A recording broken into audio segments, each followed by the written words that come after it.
So firstly, just don't fit a catch can to an old school diesel. This has had one put on, and if we get that top cover back, of course they're just not maintained correctly, isn't the best start of things.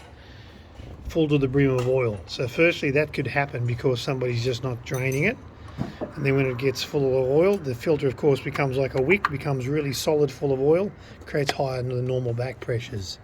So really, there's no need risking your diesel if it's an old school diesel to you accidentally not servicing it correctly. There's just no need for a catch can on an old school diesel, particularly like a 1HZ. There's no EGR, there's no common rail induction system, butterfly valves, any of that sort of stuff.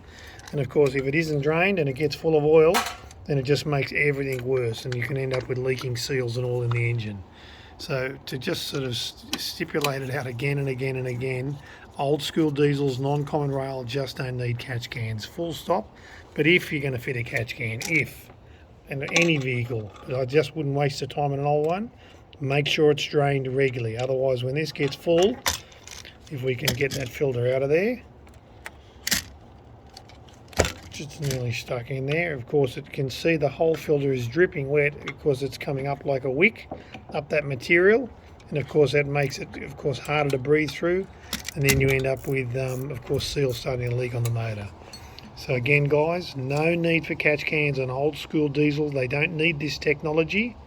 No matter what you want to say, they just don't really need this technology, unless you've probably got some 30-pound boost turbo on a factory 1HDT, absolutely around a 1HZ, just no need.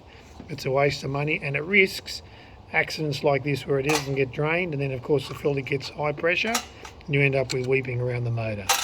I'm Andrew from Berrima Diesel. You can see more of these videos. Keep watching our Facebook, YouTube, Instagram, Snapchat, or look us up at berrimadiesel.com. You can find out more about looking after your diesel properly.